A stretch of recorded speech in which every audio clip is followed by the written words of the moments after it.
Hey, it's Ryan Seacrest. Life comes at you fast, which is why it's important to find some time to relax. A little you time. Enter Chumba Casino. With no download required, you can jump on anytime, anywhere for the chance to redeem some serious prizes. So treat yourself with Chumba Casino and play over 100 online casino-style games, all for free. Go to ChumbaCasino.com to collect your free welcome bonus. Sponsored by Chumba Casino. No purchase necessary. VGW Group. Void where prohibited by law. 18 plus terms and conditions apply.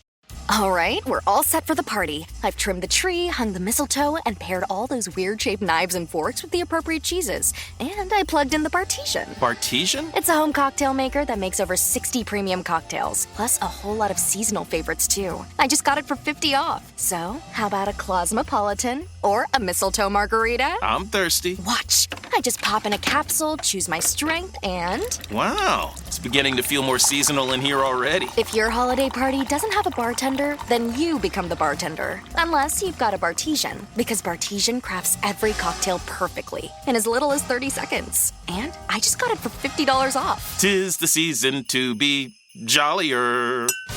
Add some holiday flavor to every celebration with the sleek, sophisticated home cocktail maker, Bartesian. Get $50 off any cocktail maker at bartesian.com/cocktail. That's BARTESIAN.com/cocktail.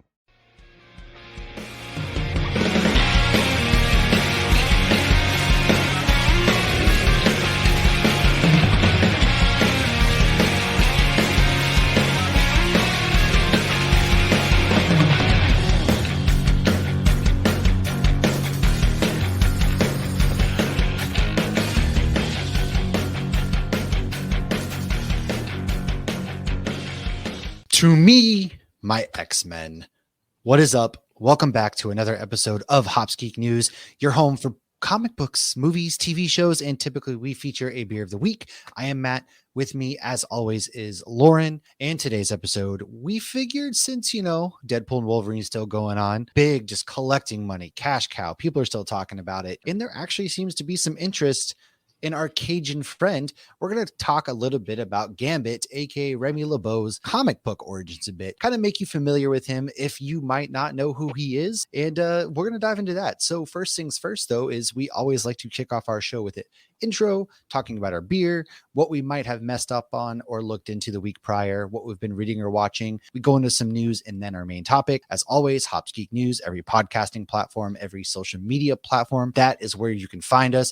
Make sure to like, subscribe, share, all that stuff. And if you want to support the show, get ads, ad-free episodes, or if you want the episodes early and some other Patreon exclusives, then go ahead and check out patreon.com/hopsgeeknews. Now, my beer of the day is very X-Men themed. Lauren has actually had it on this show before, so I'm finally found it at a bottle shop, Corking Kegs out in Richmond. It is Tripping Animals. You're dead, bub. It is a double dry hopped IPA with Waimea and Nelson Sauvin hops. It is 7.7 ABV. It is brewed and canned by Tripping Animals out of Doral, Florida. Doral. Doral, like the boat. Excuse me. We'll count one of Hakalugi hops and Doral, and yeah. Well, you know what? It's still awesome. It is delicious. Miami. I did find this at the bottle shop, so I'm pretty excited. And that voice you hear, of course, is Lauren. So why don't you tell us about your beer of the week? I can't believe you have a Tripping Animals beer today and I don't, because that's one of my all-time favorite breweries. I know. I found a place that sells it. It's actually kind of cool. It's so crazy. I'm so happy that you did too, because I don't like the place we found one. I had one cold one there, and all the 4-packs were gone and everything. So I'm really glad you found it. And when Josh got the Deadpool one, that was the last one. Well, they had a bunch here, but anyways, yeah. Go ahead. What do you got? So this is from Mythic Brewing. It is a Weizenbach at 7.4%. It is called Death and Renewal. And at one point, Gambit becomes Death via Apocalypse. So that seemed a little relevant. But it's very good. I love a good Bach. It's very good. It looks a lot darker on the camera than it is in real life. Much yeah. It looks like it looks like a nice this time of year beer. Like as the fall weather kind of starts to come in, you want to drink some of those more darker, roastier beers. That's kind of what that looks like. It tastes like a Belgian beer. Oh, nice. Watch me Very start nice. reading this and find out it is. Ooh, it says Tan's Grisner is a great companion of the Thunder God, showing favored traits of strength, resilience, and symbolizing the recurring themes of death and renewal in Norse mythology. Huh, maybe I should have Ooh. saved this for a Thor episode. Maybe. And so Mythic Brewing, I've only had at festivals. I don't even know if they have a location yet. Oh, really? Are they Oh, that brewed new? and packaged at Sideward. So I'm going to guess that Mythic does not have a location yet. That would make a lot of sense then. Yeah. That's awesome. Yeah. Well, I love Sideward, man. There was a 4-pack of Sideward I didn't get this time, but because I got Kettlehead, but I love Sideward. I'm a big fan. So this is actually, as I'm looking at this, so one of the 2 ferocious goats that pull Thor's chariot, Tan's Greener, leaves a trail of thunder and flame trampled across the sky and provides his master sustenance each night, only to be resurrected daily by the mighty hammer Mjolnir. Look That's at cool. that. All right. Yeah. Well, And we maybe got one day we'll find out why Thor was crying. maybe over Deadpool's dead body, which brings us into our messed up / looked into portion of the episode. It's not a mess up. However, we're just following up on Deadpool and Wolverine. As of last week, it is officially the 31st highest grossing film ever. It was 20,000 under one of the Lord of the Rings. Lauren is guessing that by now it's 30th when she made these notes. Ryan Reynolds has been giving super sweet shout outs to all of his co-stars, which is really cool. You don't really see anybody doing that. He roasted. Yeah. He recently posted something very sweet and very on character for him and Deadpool and ended it with the hashtag till you're 90 because Wolverine's going to be there. And now maybe Wesley Snipes might be there till he's 92. We'll talk more about that in a second. And then another co-star that he recently shouted out was Peter, played by Rob Delaney, because Peter, man, this is hard. If you don't know anything about Peter and Rob Delaney, at the end of the movie, you might have noticed the line for Henry Delaney, which was actually Rob's 2-year-old son who passed away due to a brain tumor shortly after filming Deadpool 2. Ryan wrote the sweetest thing. We're not going to read it. Lauren's going to start crying. Rob has actually wrote a funny story and very heartfelt book about it. So it's called A Heart That Works. So go ahead and check that out if you're interested. And we're going to seg this in real quick because we're actually to make it end it on maybe a happy note. It's not really happy. Hopeful note. Hope. We're trying to put hope back in the world. Cancer sucks, man. My wife's mom passed away when she was very young of cancer, and a childhood cancer sucks even more. Like no parent should ever have to go through that. So what Lauren has set up and something that they do is for their friend Haley, who lost her daughter. I believe it was her Haley daughter. was the little girl. Yeah. Dee Dee lost her daughter, Haley. Haley was only 5 at the time, so it's been 2 years. And so we are, they're doing in the month of October, because that's a big cancer awareness month, doing a virtual 5K. You can also ride your bike. In the link of this bio or in the description of this episode, Matt is going to kindly post the direct link that you can actually join our group called Hops Geek Booze for Haley. It is all on the honor system. I don't even care if you lie and say you ran a 5K and you didn't. I mean, I don't care. It's donations. It's $40 to Right. donate towards fighting childhood cancer. And I believe they send you a medal too. I've never done a virtual run. This will be my first. Shout out to Stacy, one of our Patreons and friends of the show. She actually came up with the name Hops Geek Booze for, obviously boo cancer and then, ghost theme because it is October. So yeah, I don't care. You can bike a 5K. You can walk a 5K. You can sleep a 5K. I don't care, man. Put this towards a good cause. And the link will be in the bio if you want to join the Hops Geek Booze cruise. And, maybe Lauren and I will think of doing a little something. Maybe all the people in the Hops Geek News group that actually donates or does something, maybe we'll do a little giveaway of sorts or something like that. I think to kind of pay it off. So if you join the group, we'll see your name in the group and then also send us a screenshot of your donation or whatever. And it closes obviously September 30th because it kicks off October 1st. And then we'll go ahead and we'll do a little prize pack. We'll put a little prize pack together and we'll go randomly select from that. And it's going to a good cause. So we'll do that, man. And thanks again. Cancer sucks. Let's go into some things that might not suck. Happier things, what we've been reading or watching. Lauren, why don't you go ahead and kick us off this week? So I reviewed 2 comics this week for Nerd Initiative. One was Crocodile Black. Wow, I can't talk. Crocodile Black, number Dundee! 4 from Boom Comics. This is by Philip Kennedy Johnson and Sam is the artist. This is a very dark one. It's very interesting too because it's like there are times where I can't tell if this is a supernatural comic or a mental health comic and if the guy's imagining things. But it's very dark. This kid has lived like a traumatic childhood. He lost his brother at a young age. He feels guilty for it. His dad blames him for it. We learned a little bit more about that in this issue, but he's kind of spiraled down to where he stopped talking to his therapist. He's run away from his family because in the first issue, and they tie in COVID too. So it's very interesting. He's during COVID, he became a delivery grocery person. People are still wearing masks in the comic. So I always think that's interesting when they choose to bring TV shows and comics into and it recognize COVID. I always think that's interesting of oh, this feels more real now. So he goes to deliver groceries to somebody's house and there's a dead body in there. Well, he has essentially become friends with the dead body. He's hanging out with the dead body. He's talking to the dead body. He's becoming the person who died. He's found his journal and he's like, That's weird. it's so weird, but he's also gotten like involved in like the local mob. And there's so many things going on at once, but it works. And the art is really cool because it's called Crocodile Black because he sees this crocodile and it's like the devil on his shoulder kind of thing. But it's very dark, very interesting, very mysterious. And I'm a sucker for a good little mob story as well. Actually, one of the things we watched this week, I watched the first episode of the Gotti documentary. So, interesting. Yeah, I know you're not big into the mob stuff, but I always find it very like that. I'm not big into true crime, but when it comes to things like that, I find that more interesting just because the psychology of it all. It's like it is interesting. Yeah, I don't know. I'm not really terribly big into it, but it's weird. Like learning how they do things. Like when Kaylee was talking to me about how Sicily was basically a mob island, and that's why Italy doesn't like the island of Sicily. And I was like, oh, what? And they're like, yeah, the mob still like runs it. And then finding out that like not New York City, Las Vegas is built off of the back of the mob where they could go and gamble and be degenerates. And now it's like a big tourist trap, and how much the mob has actually like either benefited the country or done some crazy stuff, which like the FBI came out of it and things like that. It is a rabbit hole that I will go down. Prohibition was a big cause for the mafia getting so big in the States because like, that was everybody loved the mob. They're the only ones providing alcohol. Christian Bale once hunted Johnny Depp because Johnny Depp was a part of the mob as one of the mobsters in a movie, and Christian Bale was the guy who created the FBI or whatever. So just a little fun callback. But yeah, no, it's so interesting how our American history is so tied to this stuff. And then like you look at what happened again, like Italy and Sicily, it is interesting rabbit hole to go down.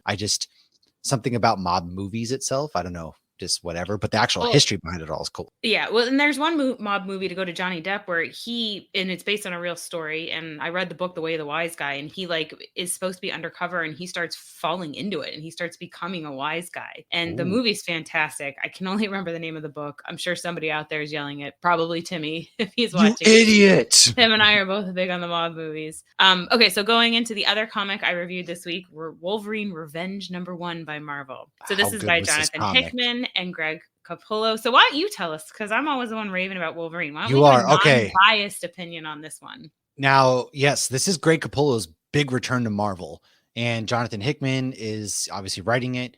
And dude, I read it because you reviewed it, and I was like, you know what, man.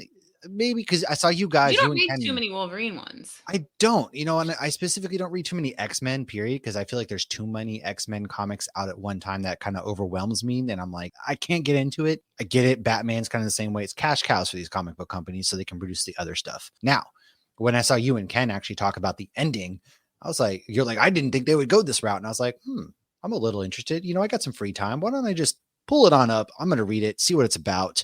And dude, wow. It's basically the end of the world at this point. An asteroid hits the Earth and it's Asteroid M, which we saw. Was that was in X-Men 97 or just the comics? Because sometimes I have a hard time remembering. It was just the comics. And which was in the show. Oh, okay. It was just the comics. And it kills. It's in the comic where Wolverine gets the adamantium pulled out of him. Yeah.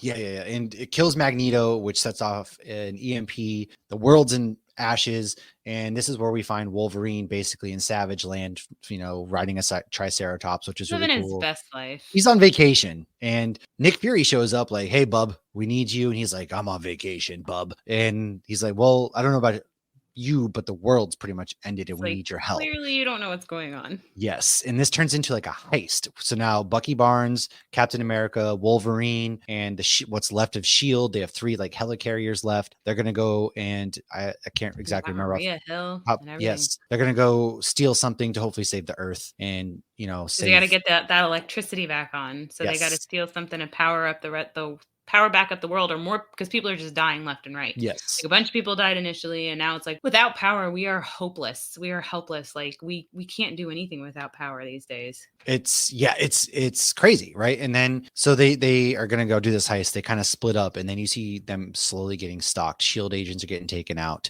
It's Sabretooth. It is Damn Sabretooth. I gotta spoil this real quick because it's that good. It's Deadpool.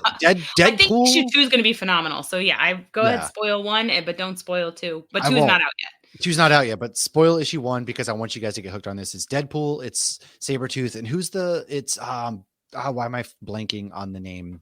Red. Oh, Red Omega Red. Omega Red is the third. So those three are haunting. So they kill Maria Hill and the Shield agents, and then they pretty much capture Wolverine and Bucky and Captain America, and they're working for this guy who's like the scientist who's crazy. And it's kind of weird seeing Deadpool as a bad guy because we're so accustomed to now seeing Deadpool in the movies as like this good hero. But Sabretooth and Omega Red, and they planted bombs inside the chests of the three of our heroes. Now, Cap and Bucky go off to go say their goodbyes, essentially, and Wolverine is sitting there talking shit as he would, and Deadpool's itching to hit the button.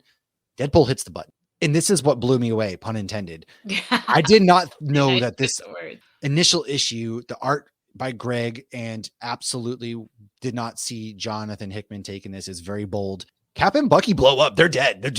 They blow up. They're dead. And I'm just sitting there like, no, I texted Lauren immediately. Is like, did they really just do this? She's like, yeah, they did. And I was like, what? Deadpool kills Cap and to kick off, and that's a hell of a way to kick off an issue. And then Wolverine's basically blown to bits, but come on, Wolverine's going to come back. He's going to mush back together. He's going to enact his revenge, but that's where we leave at the end of the story. He's mush, but you get his inner monologue. He's pissed, and very bold way to kick off your run. But I think in this age where there's a lot of these different story, X-Men, Wolverine stories, I give him props, man.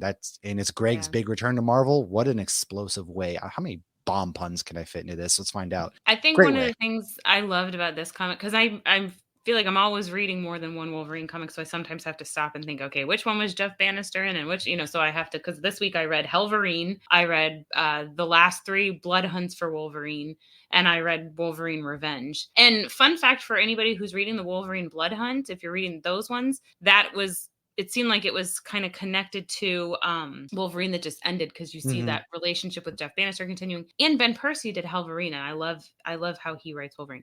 So what I loved about Wolverine Revenge was the very first issue. It's a very happy-go-lucky Wolverine, which we very rarely see. Like, he was genuinely like on vacation in the Savage Land enjoying it. And it ends with like that moment you see right before he goes full on berserker rage. So it was just a complete range of emotions. Yeah. But I mean, Sabretooth is ruthless. Like, he's killed Wolverine's loved one. In the Wolverine issue, the last 10 issues were the Sabretooth War, and he killed Dakin. He's an asshole. Yeah. I mean, and he calls him Runt even, which was kind of like, I would love to tear you up, Runt. And he always calls him Runt. Cool. Yeah, that's his nickname for Wolverine, is Runt. Hell of an issue, man. I'm very surprised that's how it went. You guys should definitely pick up this comic book. Very good.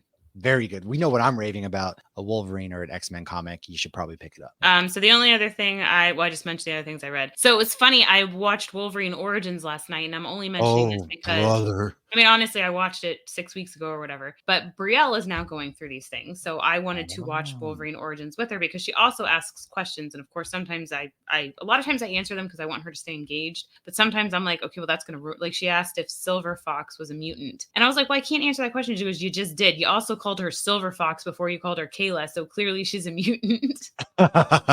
Idiot. Like, so one of the things, so there was one thing I noticed that is relevant to Deadpool and Wolverine. I'm going to give a spoiler here if you haven't seen Deadpool and Wolverine yet. They say somebody asks Wolverine, like, how are you going to kill Sabretooth? He goes, I'm going to try cutting his head off and see if that works. He cut his head off in the movie. He did. So that's a cute little callback. I should try to mush that together for a TikTok. Oh, you should. Another thing that did not make sense, I found another inconsistency. He takes his jacket off and leaves it in Gambit's plane, and then he leaves without Gambit at the end. He doesn't have the jacket on, but then he apparently has the jacket on in the trilogy later. Whatever. Well, Gambit probably mailed it to him. He got his mail. He's got his forward mailing address. Okay, he was like, "Hey, where do you want me to send this?" Well, he's walking away without a memory. He doesn't know what his forwarding address is. Maybe he ran into him at a car. And one of the things Brielle pointed out that I never noticed is, you know how they have like black around Deadpool's eyes, and I just always kind of chalked it up because they gave him the Cyclops. She goes, "Oh, did they do that because his costume has black around the eyes?" And I'm like, they probably did. Look, I guess they probably. We don't know. And if you haven't seen Deadpool Wolverine, all I got to ask is, even my son is 8. His friend apparently went and saw Deadpool Wolverine because he was reenacting the Honda Odyssey scene in our living room. And he was like, yeah, I saw it. And I just had to close my eyes or cover my ears at certain parts. And I was like, what part exactly? Didn't know what part you were going to need to cover them. This kid can't go to the playground across the neighborhood without his parents, but yet they took him to Deadpool and Wolverine. I'm like, so what exactly parts were you covering your ears during? Because the whole movie, did you even listen to the movie? Because like, I'm a little confused. But yeah, even 8-year-old kids are apparently out here seeing Deadpool and Wolverine. So what are you doing? There's no excuse. I don't know. Maybe they just couldn't get a sitter and they really wanted to see it. I don't know. Interesting. But I have read a couple things for nerdinitiative.com, starting off with Redcoat issue number 5 by Brian Hitch, Jeff Johns, Brad Anderson, Rob Lee. Redcoat is like my favorite Ghost Machine run, at the moment. Simon in this issue, they're basically George Washington was set up to be the bad guy in the last issue. Well, he's working with Benedict Arnold and Albert Einstein. It's like this Albert Einstein, Simon Peer buddy cop series. It's fun right now. And in this, you actually see some courageousness from Simon. He's not it's been marketed, and at this point, Simon's like this coward. And that a little bit more than meets the eye actually in this, is Simon kind of shows some courage and, willpower and things like that. But then, he loses that goodwill at some point, as we kind of have to, right? The other shoe has to drop pretty in turn at the end of issue 5 to really keep you on the hook. So man, really, really good. And then I read Predator versus Black Panther by Benjamin Percy and Chris Allen. And this is really good because, me, I love Predator, I love Alien, all that good stuff. Predator, you get like some backstory into the different clans of the Predators, the Yatuja, whatever they call it. I can never remember their name. But as far as somebody who loves them, I can never remember their actual name. But what Ben does is he gives them like some backstory and a real reason to go and fight. Essentially, the Predator, the smaller brother, loses a fight to the older brother, and he wants to get back at him. He notices he has this like the spear that basically what Black Panther's suit does when it bursts the energy out, it collects the energy. He finds out that, it's made from adamantium. The spear was. So he's like, I'm going to go to Earth and I am going to, he looks up, it's from Wakanda. I'm going to go there. I'm going to steal their technology. I'm going to come back and beat my brother and take over. And so he goes there. But then at the same time, you kind of see some cool brother-sister rivalry between Shuri and T'Challa, which is really cool. His suit has like kind of an old fashioned style to it with the blacks and the purples and like the little thing around his neck. It's really cool. And it kind of sets the stage when the Predators come in, they lock Shuri out in the outside world from helping. And now you're basically locked inside this hunt. And the Predator's like, wow, I really like his suit. I could wear that suit to help kill my brother. And it sets the stage going forward. So really enjoyed that. Those are the two things that I've read. Well, he did Predator versus Wolverine. He did. Yes. I love what he does. I love when he kind of dives into the Predator universe. And especially it makes sense too. Like technology is very steeped in the Predator culture as it is the Black Panther culture. So I'm very intrigued by this as it is. There's a lot of similarities between these two different tribes of beings in the universe. So pretty rad. Definitely. That's from Marvel, of course. Check that out. I did watch 4 new movies. Where should I start? Just touch on Blood and Honey because we're going to do a full episode.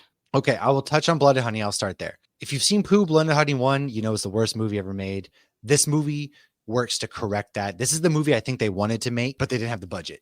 It's not great, but it was actually a watchable B-rated horror movie. I enjoyed Christopher Robin and his story in this. They had some of the costumes were a million times better. It was kind of bloody, and it was miles better than whatever the hell Pooh, Blood and Honey was. And I'll leave you with that. It was watchable. It was serviceable. And now when I said we're going to do a full episode, what we're going to do is we're going to do half Blood and Honey 1 and 2. Let Matt go off. We'll try to find some fun facts if they're out there. And I will cut it with real Winnie the Pooh. So we will go. I think what we need to do is literally go back and forth. It's like when you cut your liquor, this is what we're going to do. Yeah, we're going to go shot water. Oh my gosh. And yeah, so that'll be a fun one. You're right. Okay. And I'll start from worst to better. Dirt to best, so then I watched Bike Riders, which is on Peacock. It's the movie that kept getting pushed, delayed. It's with Tom Hardy and it's with Austin Butler. And man, yeah, would you believe it? I forgot her name, but she's the best part about the movie because she's British, but she gives the best Midwestern accent, Chicago specifically accent. It's basically Tom Hardy starts a bike club. It's based on a book, and Austin Butler is like his number 2. And it's kind of the story about that, but the biker gang kind of outgrows it, and all the returnees from Vietnam that would just want to do drugs and violence, they kind of infiltrate and take over the bike gang, and it basically gang violence breaks out and they turn to drug running and all that stuff. So that's kind of the basis of it. Not too much spoilers, but it was not it was okay. Very mid. I think it was like a 5 out of 10 at best. I wasn't captivated. Tom Hardy is Tom Hardy. Anytime he's playing some sort of gangster of sorts, you know what you're going to get. Austin Butler gives more of his, I'm a cool, mysterious guy. and it's just meh. It really felt long. The run time is like 2 hours, but I felt every minute of that 2 hours. So if you got some time and you're interested in that genre, watch that. I wouldn't go out of my way to watch it, but that's that. Then I watched Bad Boys Really Ride or sold Die. it. And, look, I was told it was somebody, I'm not going to name drop. If they listen to this, they know who they are, but they said it was their number 2 movie of the year. Their theater experience is great, which maybe the theater experience for you, great. Like, look, everybody loves their own thing. I'm not going to hate. Just for me personally, I did not enjoy it, but I did enjoy Bad Boys Ride or Die, which I watched. And, Martin Lawrence and Will Smith are back, and this was actually a lot of fun. Martin Lawrence and Will Smith, they still got it in the Bad Boys franchise, and it kind of very Fast and Furious similarities, because the last Bad Boys movie showed Will Smith's son, who he had illegitimately a long time ago, killing the captain, and now they have to break him out in the movie of or real life. in the movie. Oh, okay, never mind. And so now they're in this movie, basically he becomes the good guy and works for the team. So it's very Fast and Furious. So if you like Fast and Furious, which I do, of course, probably going to enjoy this movie. It's action forward. It's the same characters we've grown up with 20 years now with these two. So, or God, 30 years. I've maybe. never seen any of them. I can't stand Really? Martin Lawrence. All I can hear is him yelling at Gina. And All right, well. I've always enjoyed Will Smith. This was a good movie. But it's like a 7 out of 10. I'll give this one a Josh 7 out of 10. Likes Bad Boys. He quotes, like, I remember when we first were like meeting Sergio, my daughter's boyfriend, he would quote lines from that movie to him. Well, I think he still does. The daughter's boyfriend gets a moment in this movie, so Josh should probably watch it. I think he would enjoy that. Josh would like this. I'm sure he will eventually watch it once it's like streaming on some platform we own. But I don't know, Martin. You just have some of those actors that you're just like, I don't really want to watch them in a movie. Yes, I do. Melissa McCarthy. You're fucking right. There you go. Which that one is so funny to me. She doesn't bother me at all. She bothers me so much. Now, for the last movie I watched in theaters, I went and saw Alien Romulus, which takes place after Alien and before Aliens, 20 years after the Alien to be specific. Kaylee Spaney, who is actually from the Civil War movie, which is very good. She's got a heck of a career ahead of her. Very good movie. David Johnson, who played Andy in this movie as a synthetic, deserves an Oscar for how this kid acted. It was a return. Basically, sometimes you have to go back to basics. Like sports teams, they win a championship, and after a while, their concept grows stale. So you got to go back to, offload the old vets. You just sell everybody right after a World Series. Exactly. You just basically ship everybody out, get rid of the old, and you start from new. And this goes back to the building blocks of what Alien and Aliens, or basically Alien was, which is like slow burn horror, stalking, body horror. And that's kind of what this is. If you want my full spoiler thoughts, I did drop a 10-minute YouTube episode on it, so I don't want to go into spoilers. Go watch that if you want. And then, of course, How I Met Your Mother. So that's what I've been up to. Is there anything that you want to touch on before we go into news real quick? No, I'm ready. Let's do some news. News. Why don't you tell us a little bit about what's happening at Avengers Campus? I don't know how we missed this in our D23 news last week. This probably should have been in what we fucked up on. So Avengers Campus is also getting a Thanos ride in California. It's King Thanos, to be exact. Yeah. And that's it. I don't know the specifics of it. We shall see. Can't be as good as Cosmic Rewind. That's the best. They're also getting an Iron Man ride. Did we talk about the Iron Man ride they're getting too? They're getting one at event. Where are they putting this? They're expanding. That little... Well, yeah, we've both been to Avengers Campus. By the actual thing where they come out of and they fight on and everything like that. There's like those doors or whatever. They're behind that. There's like a bunch of empty space they're going to build stuff at. Oh, I didn't think Disneyland had any more empty space. They do. Just like surprisingly, Bugs Land was murdered for that, or some people's houses are about to get turned into a ride real soon. Oh my God. I wouldn't be surprised. Could you imagine so when we went there years ago, back in 2017, we rented a house because there was a group of us and we just walked to the parks. I'm like, this is insane that we can walk to the parks from a house, because you can't do that in Orlando because it's like the property's so big. Okay. So what just wrapped filming? Well, The Last of Us 2 has wrapped filming, and season 2 will come out sometime in 2025. That's really all we got on that. We've got a little teaser trailer. But we do have something here that Lauren is very big on this comic book series. You heard her talk about Barfly last week. So what are we returning to? So the Minor Threats world, which, yes, I was just talking about Barfly, is expanding again. So we're getting another spinoff. Will come out in December, and this is called The Brood. So that makes, so far they have Minor Threats 4 issues, the Alternates 4 issues, Minor Threats The Fastest Way Down 4 issues, and they are currently on Barfly. And then this will be the Brood. So I like to tell that because it's not an overwhelming universe. You can even wait for these trade backs, get all 4 issues at once. It's a lot of fun, and they're all standalone too. Yeah, So we're going to a whole new city and things like that, which is what Jordan Blum confirmed on Twitter. Really excited for this. Just like I'm really, really excited that on the upcoming Mickey Boats, the Disney Treasure. I thought it was a Disney Adventure, but maybe it's Treasure. There's a bunch coming out. So the Disney, and there's also the Destiny. The one that's based out of Singapore. This one is the one that the Deadpool will be coming on.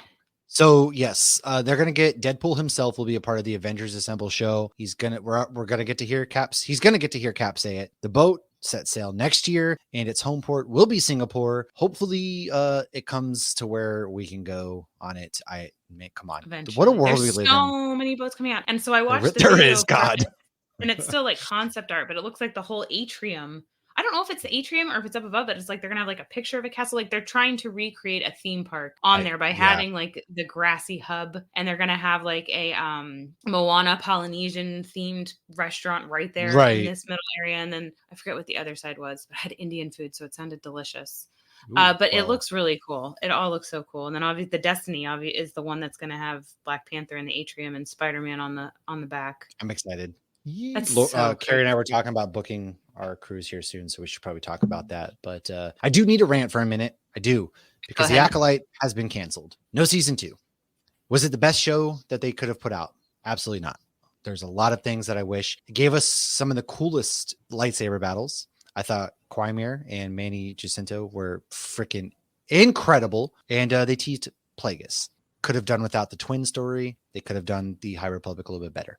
Now, my problem is when you have 8-9 episodes, barely 30 minutes each, you're cramming a lot of stuff in a short period of time. And then how many shows, series, etc. that we have loved took longer than one season to get going? You know, they kind of like lay the foundation and then they get better as the seasons go.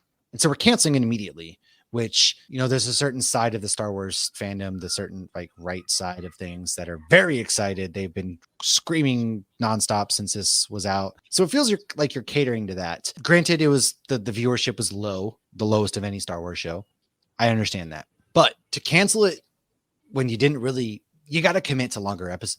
They got to commit to longer episodes. The episodes were so short. That was terrible. Exactly. By the time you started going, season's over, episode's over. So their formula is wrong. And then I'm also really tired of Lucasfilm, Kathleen Kennedy, that whole side of the house. They have announced so many things and everything gets canceled. And so if it's not Andor, which is going to end after season 2, of course, great show. If it's not Mandalorian and Grogu, we're getting Skeleton Crew, but who's to say that might not meet the same fate? It's hard to get excited. We might get the Daisy Ridley trilogy at some point. There's been rumors it's going to film this point, but then it got pushed. And he's having health rumors issues. Ahoy. She does have something. It's not life-threatening. Something she's going to live with forever. You know, modern medicine's amazing, but still sucks. But nonetheless, we were supposed to get a Rogue Squadron from Patty Jenkins. Great concept. I mean, Marvel Canceled. does it too. Like, don't announce it unless you're no. Marvel does too, but Disney or It's Star Wars is the biggest offender of this, though. They have announced so many things that never come out to fruition and they get canceled, never happen. And it just, I feel like Star Wars has a harder time. And like, I feel like I'm a little less biased because I came into Star Wars late in the game. I'm not invested in the way that a lot of people are. I will say though, the Acolyte was the first Star Wars thing I genuinely did not enjoy. I thought the lightsaber fights were great, but the story and the cast was great, but the story was just lacking. It didn't suck me in. Like you said, it was too short. And so I understand why they did cancel it. What I don't understand is this show still canon? Are they going to answer the questions that they brought up? How are they going to fix it? They deserve to give Plagueis and, you know, I think Manny and they announced it on Manny's birthday too, which really sucks. And then Disney pulled all of the Acolyte merch off of Disney. That's weird. Shop. If anything, like you would think the people who liked it would want to get like a whatever of it. That's weird. Something's weird. Write off or something. I don't know. That or they don't have to pay royalties to people. I don't know. Nonetheless, I don't like it. It's something feels off. It really is disheartening. I can go on forever, but why don't you give us this last piece of news so we can finally get into what the people probably came for, the Gambit origin story. I do wonder though, my last thing with Star Wars is they have a more difficult time telling their stories than Marvel, I think, because Marvel can say it's the multiverse. So we're No. just going to put that over Oh. here. We're just going to pretend that we're Star Wars. Told you, is you should have stopped, Lauren, because now you got me again. Okay, here's the thing. it's canon or not canon. And Here's- I feel like no, that no. makes it trickier. So what Marvel has is they have Kevin Feige, right? Kevin Feige's the But they have all. Filoni. They do now. George Lucas funded Filoni's Clone Wars because he believed in it and pushed it and all this stuff. And look what it became, some of the best Star Wars ever. Mhm. Star Wars has so much to play with that they can pull from legends, non-canon, canon, that they could do whatever Thrawn. We they need want. more There Thrawn. is thousands of years of Knights of the Old Republic. You can go into the future, but they're just going to rehash Skywalker trilogy, Skywalker stuff until we're dead. Because now they're probably going to take the message of, oh, people don't like the High Republic. That's No, it's not the just case. shitty Just storytelling, and you killed all your people right away. It was just, I don't know. It was. well, like if And Filoni I and knew that Favreau, one lady was okay. That she was that bad. green lady, she Yeah. bothered me from the get go, and Renée I know Spritlike- she's in something. I need to look her up, but like I did Well- not like her from straight out the gate.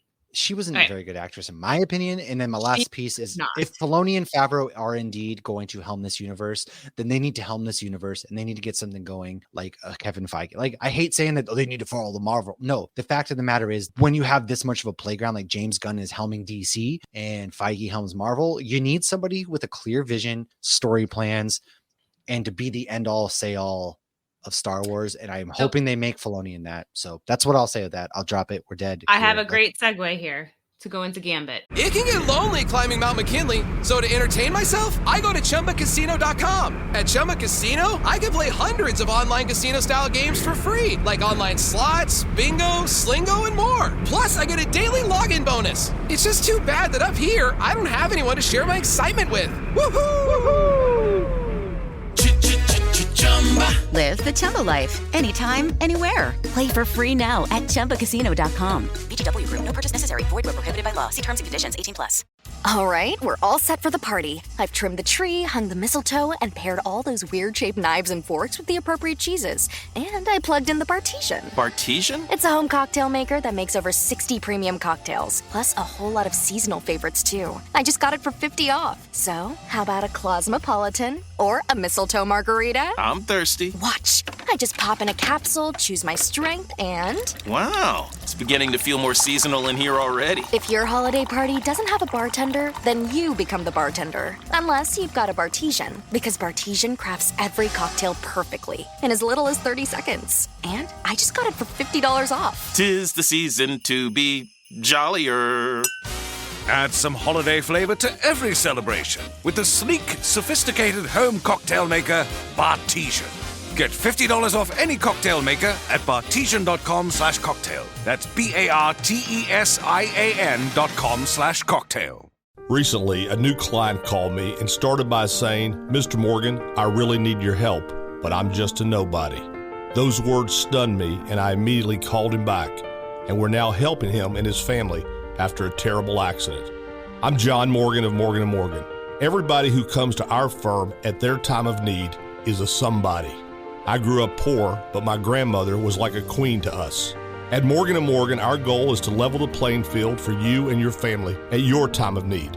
The insurance company has unlimited money and resources. You need a firm who can fight them toe-to-toe. For right at 30 years, we have fought them in courtrooms throughout America. Our results speak for themselves. And always remember this: everybody is a somebody, and nobody is a nobody. Visit forthepeople.com to learn about our firm. Morgan & Morgan, for the people. Injured? Visit forthepeople.com for an office near you. So we will be right back to talk about Gambit. So our segue into Gambit is, speaking of Feige, so talking about Channing Tatum real quick. So he was supposed to do a movie with Fox. There was a lot of back and forth. Right when they were about to get moving on the movie, Fox sold to Disney. Feige did talk to Channing Tatum about Gambit. He said he wants to make it work. He loves this character, but he cannot force it unless it makes sense. So he's telling us there's a chance. Secret Wars. Come on, we know it. At this point, I think we know it. I mean, Deadpool and Wolverine's still doing so well. I feel like they're going to capitalize on everything that they can. It's like, why wouldn't they? Especially now that we have the multiverse pretty Very clear. true. You caught a quick X-Men X2 fun fact that I never caught until you put this in here. So what was it, real quick? So I actually caught this on my recent watch. In X2, when Mystique breaks into Stryker's office because she's looking to try to find out where they're keeping Magneto so she can break him out of prison, thanks to Benny. And you actually see a list of people, and Remy LeBeau is in that. And then if you go and watch Wolverine Origins, obviously Logan's seeking out Remy LeBeau to help him find where Stryker is, because Remy was known to have escaped from there. So Will.i.am's character is like, oh, I know this. Or Blob. Remember, he goes to meet Blob and Will.i.am. That's not his name in the movie. I can't remember his name in the movie. I know you're talking about. I don't remember either, but I know know what you're talking about. And so they're like, yeah, this guy Remy got out of there, so he'll know where to go. And that's when he tells him to go to 3 Mile Island, and he even takes him there. So yeah, a little Easter egg they laid in there. I have never caught that. That's cool. Let's go into Gambit then, aka Remy LeBeau, aka the Raging Cajun, who was actually created by Jim Lee, Chris Claremont, and Mike Collins. We'll dive into his powers here in a second, a little bit further, but his powers are telepathy, empathy, interkinetic power, acrobatics, and biokinetic energy. Essentially, what he can do is charge up an object, throw it, and then it explodes. It goes boom. Boom. This does not work on our organic objects, but by charging an object and keeping it close to his forehead, he can also create a static interference that shields his mind from telepathic detection and intrusion by even the most powerful telepaths. So shouldn't he have been very much so strong against Cassandra Nova? You would think so, yes. However, that wasn't his story to tell. We'll leave that there. But aside from that, he is skilled in both street fighting techniques and acrobatics, and he is a very highly skilled martial artist of Bojutsu, which is staff techniques. He has pretty sweet skills with the bow staff, and Savate, which is French kickboxing. Dissolution is another power of his. He can cause objects to pull themselves apart instead of exploding, thereby making them harmlessly melt down to absolutely nothing. For example, he once focused on shrapnel in a person's stomach and can also cause falling debris to break down. We saw this in Wolverine Origins. He can also regenerate, however, not to the extent that like Wolverine or Deadpool can. He also is known as like an Omega level mutant, as we kind of saw in X-Men 97. There was an Omega level event, and unfortunately he RIP'd, which is also why we're talking like this year has been big for Gambit truthists like my wife. And he actually has a charm. However, it's an extra charm. He possesses an unusually strong and irresistible hypnotic charm that lets him exert a subtle influence over sentient beings, leading them to believe what he says and agree with his suggestions. Not a literal charm, like he has charm. He's got swag. Not just like natural smooth talking. Like he literally does things that can be extra suggestive. It's very suggestive. That's why my clothes were off on that couch in London. And that's how Matt saw the inside of a prison in London. So his uniform seems like a lot, but it is actually very practical at the same time. You saw it even in the movie, like he really could barely move his neck. I do hope if he gets his own movie, I think that shows that, you can't really make that. It's like Batman and Batman Begins. He's like, huh? Right. Yeah. That's ridiculous. He looks like somebody threw his neck out. So that's got to be remedied. They need to figure something out with that. I tried to paraphrase this and I couldn't. So here is a direct quote from Marvel.com. It was just too much to paraphrase. Gambit's high impact, lightweight, moderately aligned body armor is composed of high carbon, titanium steel alloy meshing. A layer of Freon gel constantly pumps through the armor's lining to mask his body's thermal signature. Very smart. The suit's utility belt houses weaponry and devices such as ionized ferrous dust, which masks his presence on video cameras, talcum powder, which is used to view infrared beams, a mini laser torch, which he uses to cut glass naturally, lockpicks, and other devices. His trench coat is made of a synthetic stretch fabric lined with Kevlar and a woven silica fiber cloth, beta cloth, to provide protection against ballistic penetration. I like how they say ballistic penetration. It repels bullets. Guess what? It's bulletproof, kids. Ballistic penetration. What are we doing tonight? Just a little ballistic penetration. No big deal. We're just going to go shoot people. For about 30 seconds. So up to 45 caliber, as well as effective insulation against fire with a melting point of 650 degrees Celsius. I don't know what that is because I only speak Fahrenheit. Fucks. But it's got to be hot. Oh my God. Yeah. That's ridiculous. He's carrying a lot going on in that too. He's got like his trench coat and everything. Like Gambit, man, he's rocking. He's packing heat. He's packing it all. More than just his charm. He's packing ballistic penetration. All right, ladies. No, he repels. Get in line. Oh, sorry. He repels the ballistic penetration. Anyways, let's like a charge. Like you're being charged with ballistic penetration. Sir, There's no ballistic penetration in this facility. I read this whole thing before. I don't know why that just got me just now. We're 12 years old at heart and forever. Go through and double check this because I'm trying to stop you from having the Ron Burgundy moments. I'm like, maybe I should start proofreading this better. Ballistic penetration. That's fun. You know what? Go ahead. Listen. No, I just spoke. I'm going to need you to take over. I'm in war. Halt. I am repellent against ballistic penetration. Repenetration. Anyways, his order of appearance starting with the Uncanny X-Men in issue 266, which debuted in August of 1990. However, he was also in the Uncanny X-Men Annual, issue number 14, a month prior to this, but that was published beforehand by accident. Oopsies. Uncanny X-Men 266 was written by Chris Claremont and drawn by Mike Collins. X-Men debuted 2 years later, so he was a brand new character at the time. He also starred...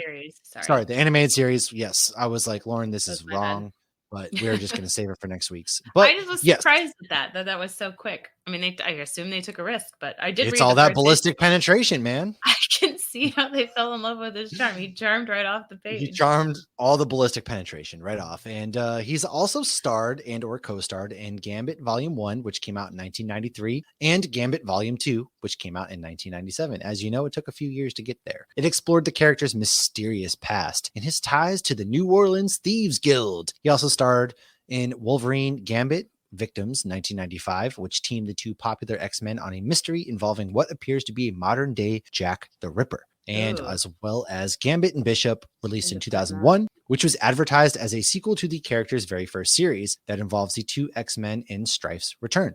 Gambit has starred in 3 ongoing series since then, the first which lasted 25 issues and 2 annuals. It ran from February of 1999 to February of 2001. The second lasted 12 issues and ran from 2004 of November to August 2005. The third and final series lasted 17 issues from August of 2012, ending in September of 2013.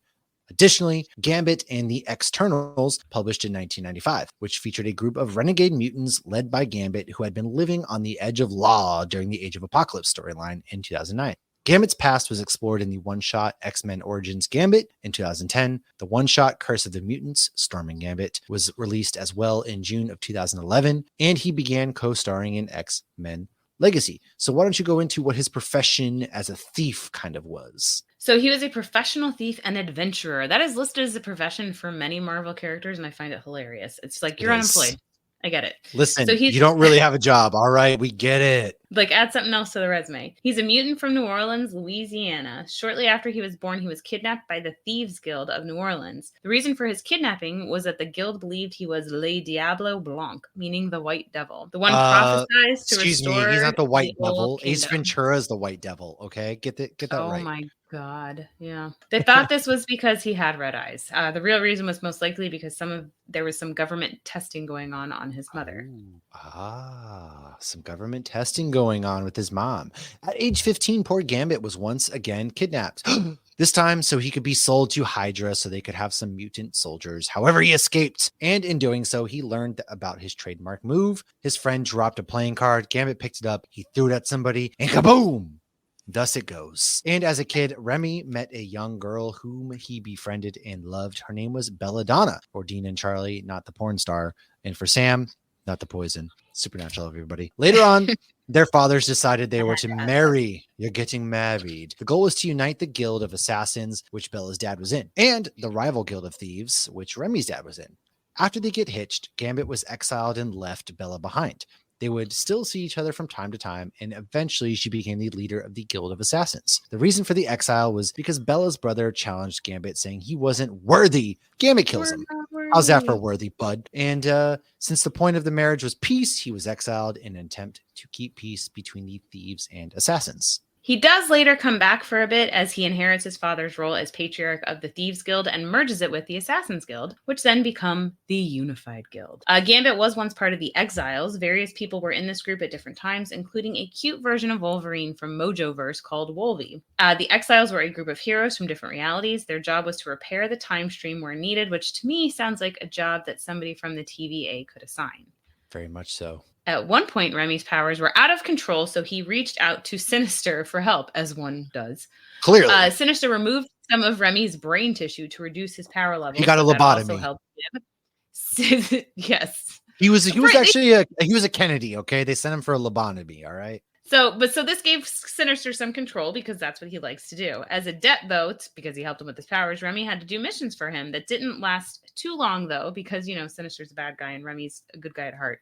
So when working for Sinister, he had him work with the Moradors. He was a bit surprised, though, when Sinister then sent them to go kill the Morlocks, since the Morlocks are just mutants living as outcasts in the underground tunnels. So Remy saved someone, and then he dipped out. He later got all his powers back eventually. There is a story that takes place 70 years in the future where he was kicked out of the X-Men after a trial against him was going on, in which Magneto presided over, but they didn't know it was Magneto, where Gambit's involvement in this massacre of the Warlocks actually came to light. This worked out in the end, but he was dumped near near Antarctica, but he did find his way to Savage Land, and eventually he made his way back to Rogue, and everybody was happy again.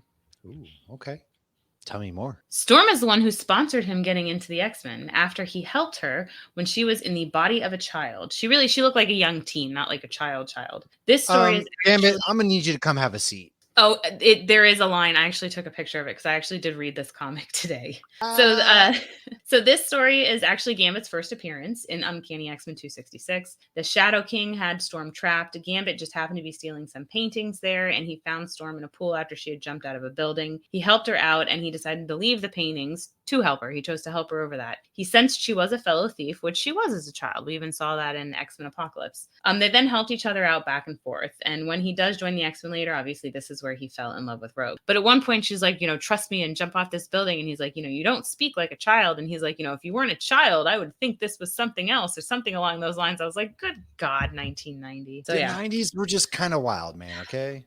So speaking of Apocalypse, why don't you take us down that road? Gambit was actually one of Apocalypse's 4 horsemen. He was Death. Becoming Death turned his hair white and his skin an onyx black color. He could manipulate the potential energy of objects within his vicinity and convert the materials into toxic substances. This includes turning oxygen into poisonous gas that was effective up to 15 feet away. He was like a Pokemon. Now, a little bit more about his time as Death. Upon the return of Apocalypse, Gambit agreed to submit to Apocalypse. His intention was to infiltrate himself into Apocalypse's ranks in order to protect the X-Men from the Dark Lord's eventual betrayal. However, he miscalculated as the transformation process warps his mind as well as his body. I was wondering what would break first, your spirit or your body. Now, despite having his mind and body twisted, Gambit retains a large portion of his former self, stating to Apocalypse, I'm both Death and Gambit. I want to drop a bitch in there, but, PG.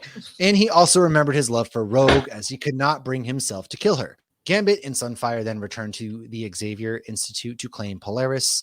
Gambit, in an attempt to free all ties with his old self, tries to kill Rogue and would have been successful had it not been for Pulse neutralizing Gambit's powers. After the X-Men defeat Apocalypse, Sunfire leaves with Gambit to help him clear Apocalypse's brainwashing and live as entirely new beings, only to then be approached by one Mr. Sinister. Dun, dun, dun. So Shiro Yoshida, aka Sunfire, is the one that helped Gambit get out of control of Apocalypse's brainwashing. However, he does suffer from reemergence of his death persona over the years. Side note, Sunfire is the cousin of Silver Samurai and Mariko Yoshida. We met both of those in The Wolverine. Mariko in the comics is Logan's main go-to squeeze. That's his boo. Ray, or I don't know what the kids call it today. So in 2018, Rogue and Gambit did finally get married. When Kitty Pryde and Colossus called their wedding off or fell through or whatever that may be, Rogue and Gambit decided to get hitched instead, and Beast gave them the best wedding gift ever, a power dampening necklace. He let him fuck. Consummate their marriage. Hey kids, you know what'd be great? You're gonna fuck tonight. Yeah. Can you imagine? It was probably he's gonna chart. Never mind. We can go on for yes. Okay, yes. So we're gonna end with just some random fun facts. Random fun facts. Yukio, who we met in the Wolverine and in Deadpool, aka Pinkie Pie, before she works for Clan Yoshida, was a thief who ran with Gambit. Gambit is actually fluent in English and French. Which we see that a lot. He speaks like Franglish. Yeah, Cajun. Franglish. Yeah. That's what they say it. So he traveled a bit with X-23, also known as Laura. As seen on X-Men 97, he is a great cook who loves doing so, although a crop top isn't ideal for cooking because once those beignets hit that oil... Yeah, but look at those abs. It's So this one I found interesting and also makes complete and total sense. The first issue that Gambit is in that first picture, you see him smoking a cigarette. So he was a big smoker, but that stopped thanks to Joe Quesada. I never know how to say his name. He's even in like the Kevin Smith movies. Okay. So he decided very smartly that none of the heroes were going to smoke cigarettes anymore. And so Gambit very quickly. Smoking's bad, kids. There was even a Star Trek crossover, and Gambit geeks out over it. He's also a wicked big Harry Potter fan, aren't we all? Fuck you, J.K. Rowling. And we will wrap this up with a Maury Povich, Jerry Springer fun fact. Mystique was Rogue's adopted mother, and she did not think Gambit was good enough for Rogue. So she went disguised as a student named Fox with 2 X's. That's how you know she's frisky. Oh. And tries to seduce him. Gambit claims it never worked. However, it gets worse.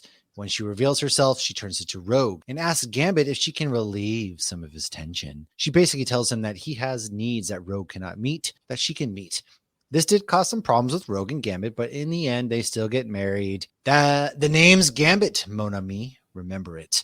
Yeah, shout out to one of our Threads followers, Chris, who's actually from Newport News. This was his favorite Gambit moment when I put out there into the universe, hey guys, give us your favorite Gambit moment. This was his. The name's Gambit, mon ami. Remember it. So shout out to Chris. And that's it for Gambit. Next week, we are going to be talking about Beetlejuice. As we will be recapping the original OG film, delivering some fun facts to get you ready for Beetlejuice 2. And there will be a popcorn bucket. It will be a sandworm, and it will be much better than the last sandworm. No, it won't, because the last sandworm bucket, never mind, folks. This is not going there. Anyways, Beetlejuice, go watch it. This sandworm bucket will not have ballistic. This sandworm bucket won't let me ballistically penetrate it, so it's not that good, is it? Oh, who knows? It all depends on what you want out of a popcorn bucket. That's what it comes down to. Extra butter. And on that note, kids, we will see you for some Beetlejuice next week. It's showtime.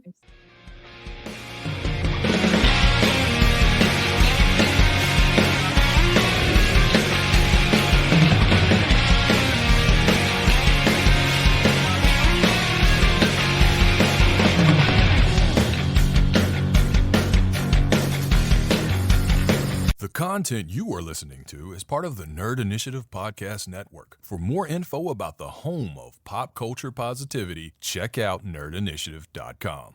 The content you are listening to is part of the Nerd Initiative Podcast Network. For more info about the home of pop culture positivity, be sure to check out nerdinitiative.com. Hey guys, it is Ryan. I'm not sure if you know this about me, but I'm a bit of a fun fanatic when I can. I like to work, but I like fun too. And now I can tell you about my favorite place to have fun, Chumba Casino. They have hundreds of social casino style games to choose from with new games released each week. You can play for free, and each day brings a new chance to collect daily bonuses. So join me in the fun. Sign up now at ChumbaCasino.com. Sponsored by Chumba Casino. No purchase necessary. VGW Group. Void where prohibited by law. 18 plus. Terms and conditions apply.